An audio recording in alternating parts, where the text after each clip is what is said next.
Fernando Paulsen y nuestros panelistas e invitados son una combinación clave por la 92.9 FM. La clave me escucha. Empieza tu día con toda la energía natural de Marley Coffee, un café de grano orgánico molido al instante con leche descremada. Prueba el sabor de Marley Coffee en sus 12 exquisitas y variadas mezclas que te esperan para recargar tu día. Con Marley Coffee disfruta tu día con toda la onda.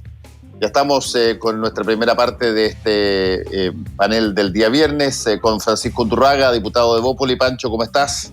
Muy bien, ¿y tú, Fernando? Bien, gracias. Y también con Lucía Damer, socióloga y académica de la Universidad de Santiago. ¿Cómo estás, Lucía? Hola, ¿todo bien? Hola, Pancho. Hola, Lucía. Bueno, tenemos a puertas el segundo retiro del 10%. Pancho, tú estuviste ahí. ¿Y qué te parece que puede cambiar con un proyecto del gobierno que, bueno, de alguna manera certifica que se puede utilizar la plata de los afiliados en caso de emergencia? Una cosa que durante el trámite del primero trataron justamente de que se evitara porque no se consideraba que eso era algo que podía ser tomado en cuenta. Bueno, la verdad es que se concluyó un proceso que ampliamente difundido, discutido, en el cual las posiciones quedaron claras. Yo tengo una vocación de minoría ya, pero impresionante. Solo 12 diputados votamos en contra también de este proyecto, cada día somos menos. Pero bueno, lo que pretendió hacer la moneda es fundamentalmente tomar la discusión, generar algo que se ha discutido adicionalmente a lo que yo pienso que es una mala política, que es el retiro del 10%, pero finalmente podría haber llegado, y es así, una competencia más bien del Ejecutivo, dado que son temas de pensiones y además son temas tributarios, todas situaciones que le competen al Ejecutivo y no le competen al Parlamento en términos de impulsarlas, y es por eso, digamos, que el Ejecutivo finalmente se rinde ante la evidencia y presenta este proyecto, el cual termina con un contundente aprobación en el día de ayer. Sí. Y en fase el trámite entre la Cámara de Diputados y el Senado ayer, que esperamos todos, ya que tuvo este resultado, digamos, que se promulgue lo antes posible, digamos, para que la gente pueda tener su dinero antes de Navidad. Ahora bien, perdón. No, aquí sí llama la atención, digamos, que todos los expertos desde el Banco Central, por un problema de liquidez física, y el resto de los economistas consultados por las propias comisiones, digamos, generaron una petición de que esto no se entregara en 10 días, sino que se entregara en 15 días, y que en vez de 35 UF bajara el monto a 30 UF como piso, porque eso hace disminuir, digamos, las transacciones físicas más o menos en 7 millones de personas a 2 millones de personas, dado que el 80% de las transacciones las hace el Banco Estado. Y una gran cantidad de personas va a buscar físicamente el dinero a pesar de tener tarjeta del Banco Estado. Uh-huh. Sí. Ahora, yo, más allá del diagnóstico que hemos conversado tantas veces, de la necesidad de haber puesto más plata en la calle y todo eso, la pregunta que queda hoy día es, y eso en realidad se ha escuchado mucho menos, es qué se está pensando para los 4 millones de personas que van a quedar con cero en la cuenta. Porque en definitiva, más allá, digamos, de los acuerdos, yo estoy en la narración que ha hecho Pancho, estoy de acuerdo. En el fondo acá ha habido una cantidad enorme de especialistas que han dicho que esta no es la mejor solución, pero es la única, dado que mucha gente necesita su plata. Ayer salieron los datos también de cuánta gente ha retirado su APB y los números son gigantes. Entonces no es un problema de gasto suntuario, sino de gasto real. Y creo que... No, sigue, perdón.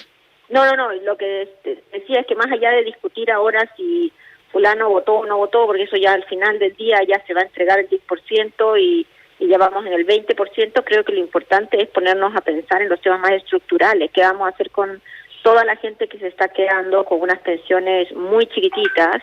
¿Y cómo va a hacer el gobierno para efectivamente sacar más dinero directo para la gente para el primer semestre del próximo año? Bueno, eso es el drama, eso es lo que veníamos conversando, por lo menos aquí en este panel, digamos, y lo ha señalado no solamente el gobierno, sino también los expertos, pero al parecer a los expertos en la Cámara de Diputados no se les escucha. La reforma previsional sigue parada, y no vamos al tema de fondo. Yo estoy de acuerdo contigo, Lucía. Aquí el tema va a ser qué vamos a hacer con estas 4 millones de personas que van a quedar sin ningún peso, de las cuales además 1 millón de personas ni siquiera clasifica, digamos, al pilar básico solidario. Entonces, ¿cómo?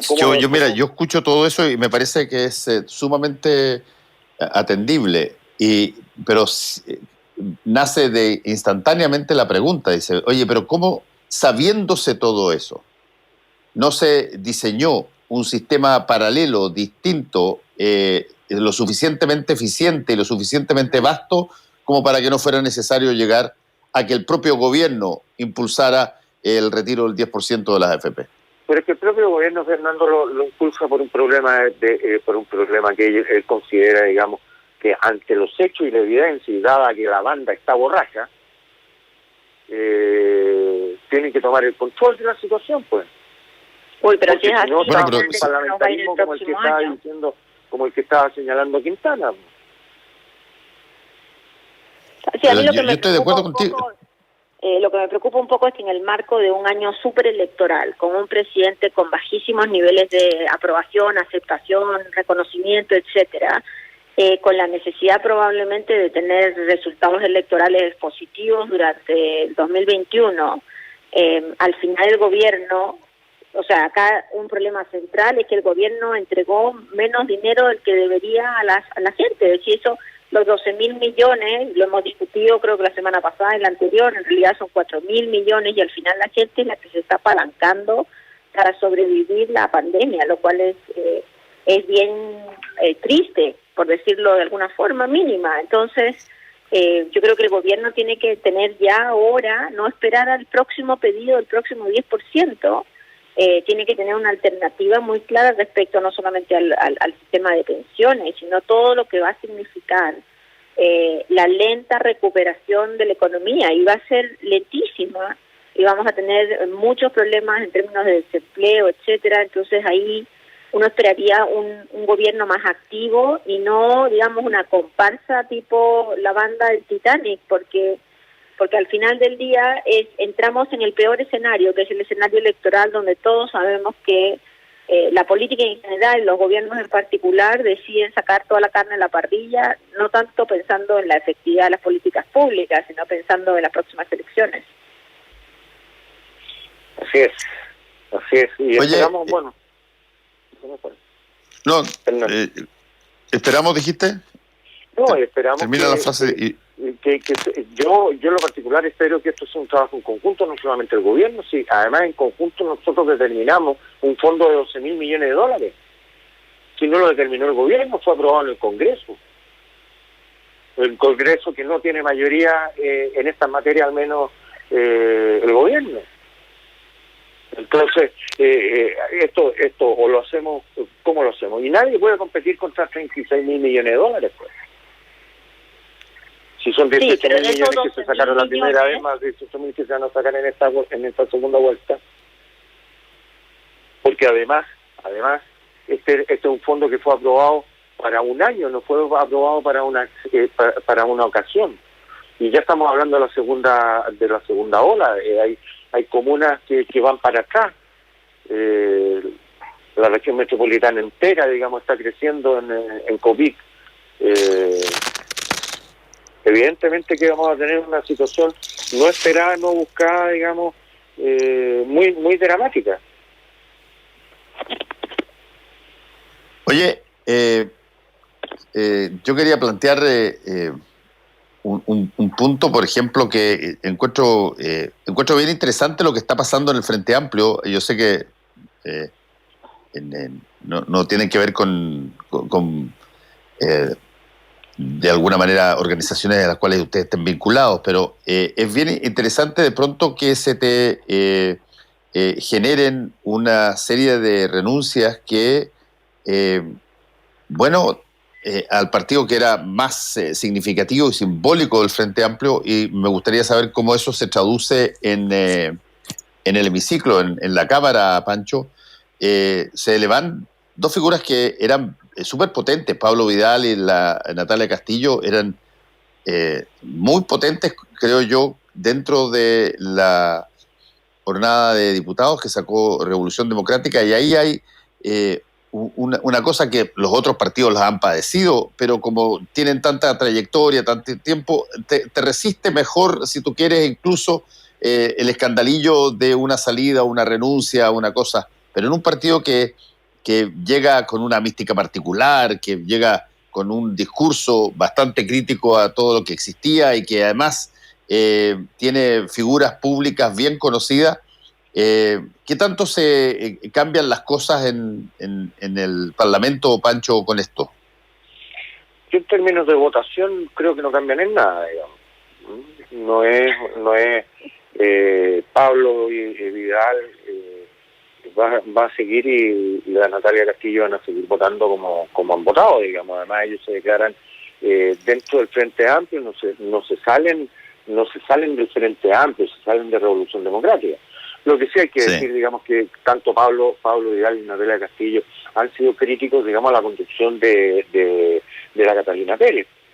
Y lo mismo que Vlado Mirosevic. Vlado Mirosevic también ha anunciado que podría retirarse, incluso más, retirarse del Frente Amplio con el Partido Liberal.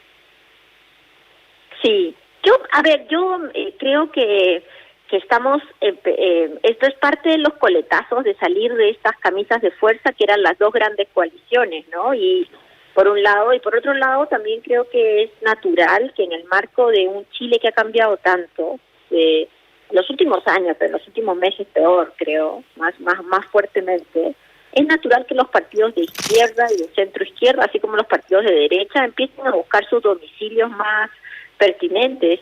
Y es efectivo que en el mundo del Frente Amplio hay un mundo más que se autodenomina, que tiene una visión, que tiene una construcción política que es más de izquierda, y otros que tienen una construcción política que buscan un camino más de centro izquierda. Y a mí eso me parece positivo en su reconocimiento. Como siempre, hay un problema muy serio en el mundo entero y en América Latina en particular, que los partidos de izquierda se dividen con mucha facilidad.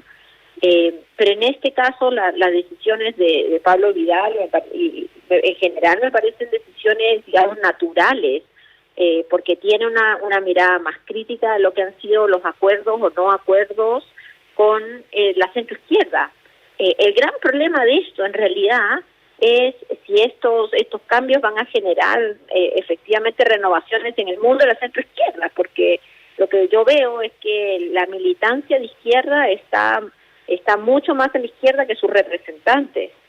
Y en ese sentido me parece bien que Pablo Vidal, por ejemplo, salga de RD, porque probablemente sus posiciones no tenían mucho que ver con la militancia del partido y pueden tener mucho más resonancia en otros espacios. Lo mismo podría pasar si muchos militantes de la UDI efectivamente reconocieran que tienen una visión mucho más cercana, no sé, a CAS que a otros actores de la UDI. Lo que pasa es que nos tenemos que acostumbrar a estos recambios porque hay un proceso de domicilio político distinto. ¿Es preocupante que esto suceda ahora? Sí. ¿Es lamentable que la oposición vaya dividida? También. Pero yo creo que es bueno que la gente deje en claro cuáles son sus posiciones políticas respecto a muchas cosas, si no nos sorprendemos cuando votan en el Congreso, y eso ya lo hemos visto en las últimas semanas, es bastante variado.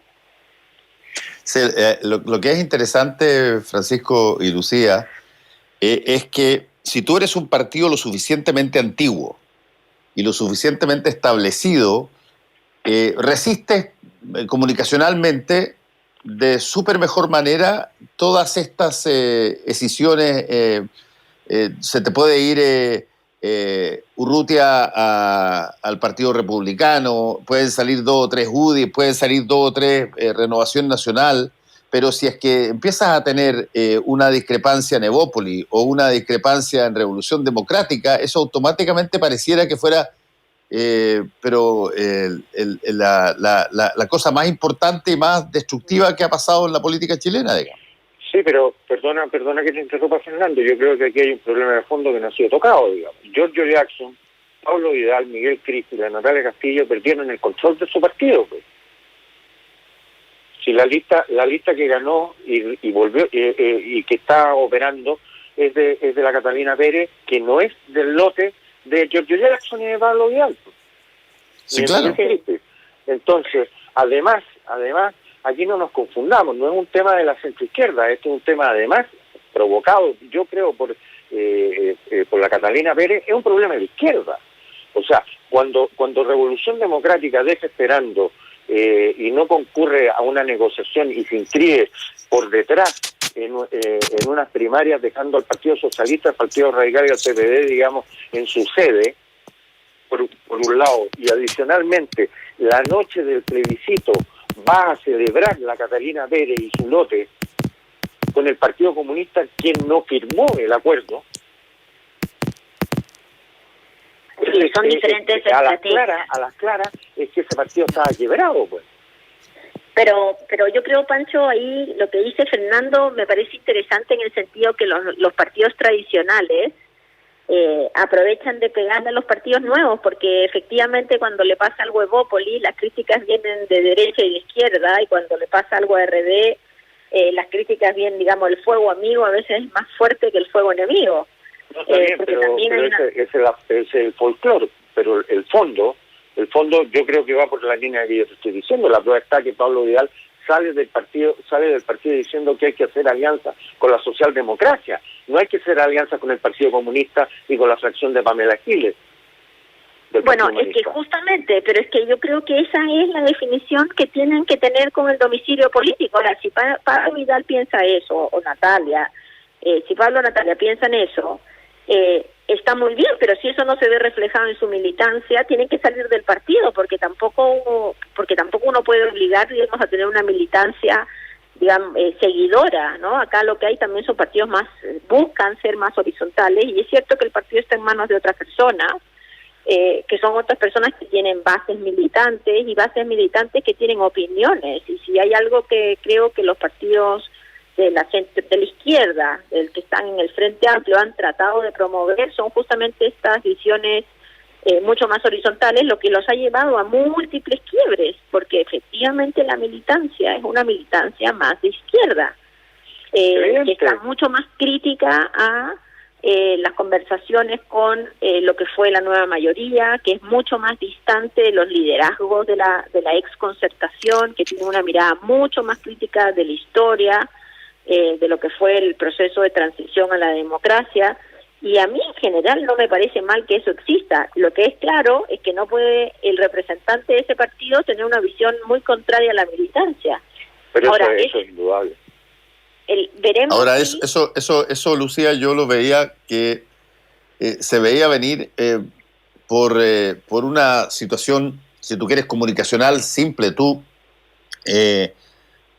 el gran factor que altera muchas conductas en la política es cuando tú pasas de ser un ciudadano común y corriente y ingresas a una institución y te transformas en un político profesional.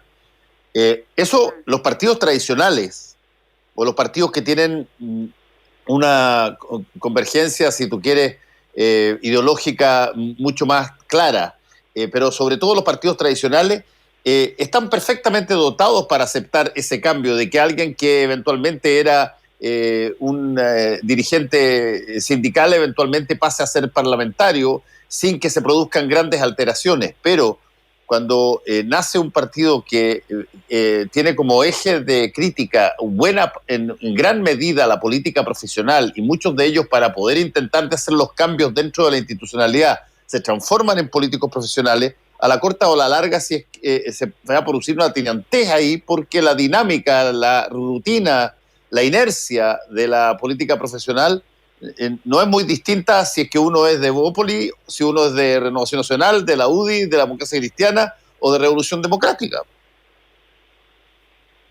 Sí, es verdad. Yo estoy de acuerdo. Me parece nomás que el mundo de la militancia en los partidos del Frente Amplio es un mundo de una militancia bastante menos pragmática que el mundo de la militancia de los partidos de la ex nueva mayoría, donde hay también una cierta cohesión a partir de lo que uno sabe que significa el poder, porque el poder significa espacios, ¿cierto? La militancia de los partidos de izquierda, el Frente Amplio, es una militancia más joven, que no necesariamente va a quedar pegada porque crea que va a sacar un gobernador o un senador, y eso va a significar, digamos, un ingreso al mundo del Estado, como pasa en los partidos tradicionales. Yo creo que ahí hay una diferencia bien fundamental en eso. Pero Lucía, yo creo que, disculpa, yo difiero en algo de lo que tú estás señalando, que tiene que ver, digamos, con la voluntad y las convicciones de Pablo Vidal y la Natalia Castillo. Yo creo que ellos se sienten más socialdemócratas, de todas maneras. Y es legítimo, no es que estén buscando un gobernador, pues. No, para nada. O sea, yo creo que ellos actuaron bajo sus convicciones. Si hay algo difícil es salirse de la zona cómoda, por muy incómoda que aparentemente sea, pues. Porque sí, no, hoy día para nada. Pasaron a ser, digamos, y tú sabes mejor, tú sabes porque lo vi en la universidad con tus alumnos y cómo se relacionan y todo lo demás, pasaron a ser los traidores del pueblo, pues. Entonces, no cruzaron el charco, digamos, a la UDI o de Bópoli. Ellos se movieron a una zona de la izquierda, a una zona en apariencia más de centro izquierda, buscando más el centro, buscando más la concordancia con otros sectores, que no se lo estaba dando la conducción de Catalina Pérez, por un lado. Y otro, esto sucedió ayer, hay que ver, digamos, cuántos militantes lo siguen, pues. Sí. Entonces, o sea, no saquemos conclusiones rápidas de que los militantes todos se quedaron y que están todos felices de que Pablo y la Natalia se hayan ido.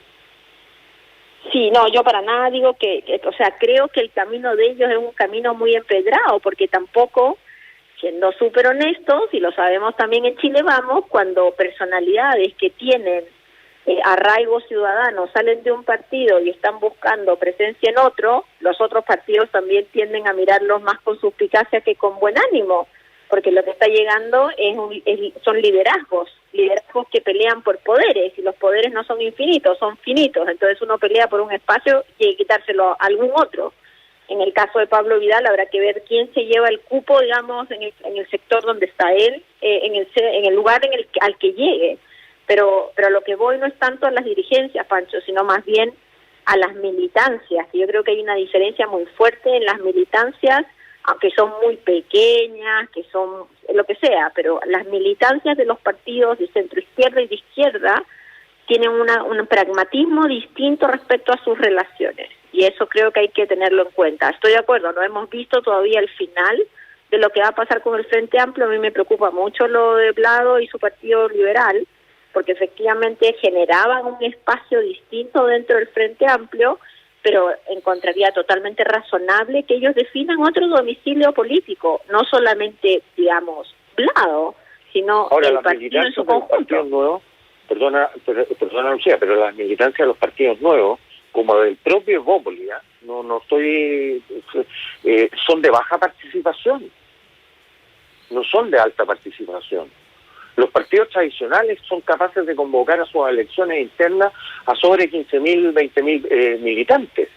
Los partidos nuevos como Evópoli, como Revolución Democrática, como Ciudadanos, Ciudadanos no alcanzó a convocar a 500 personas. Nosotros a 3.600 personas. Revolución Democrática en la última vuelta, si no me equivoco, estuvo en 2.800 personas. Tampoco es tan masiva la actividad del militante. Bueno, el opinante de Revolución Democrática y el opinante de Evópoli puede ser más, es mucho más masiva, pero el compromiso del militante es bien bajo. Yo creo que, no sé, Pancho, yo creo que hay una Eso lo ven en las diferencia. elecciones. Pues es que puede ser que no, que mucha gente que yo participo en muchas reuniones con gente joven que es militante de estos nuevos partidos y me da la impresión que validan muchos más otros espacios insólitamente, por eso te digo que son menos pragmáticos, porque si yo te digo que el Partido Socialista, el Partido por la Democracia, de la democracia cristiana, por ejemplo, lo que pasó con Orrego, ni qué decir el Partido Comunista, son partidos más disciplinados, donde su militancia sabe lo que gana y pierde de no ir a votar en una elección. Perfectamente, cuadradito, es claro lo que tú ganas y pierdes. La militancia de algunos partidos más jóvenes tiene una visión distinta de esa práctica. Sin duda son pequeños y todo, pero me parece que tiene una porque justamente nunca han estado en el poder, que yo creo, lo decía Fernando, es cierto, estar en el poder te cambia. En todo caso, está, como se decía antiguamente, hay cueca, hay harta cueca. Hay cueca. Estoy metido en la página de Revolución Democrática, y en la última elección de Revolución Democrática dice que votaron 2.416 personas con votos válidamente emitidos. ¿Viste? Eso es. Si no, muy interesante, Francisco Undurraga y Lucía Damer, cuídense, que les vaya muy bien. Nos vemos. Gracias. Buen fin de semana. Bye. Volvemos con Combinación Clave. La clave me escucha.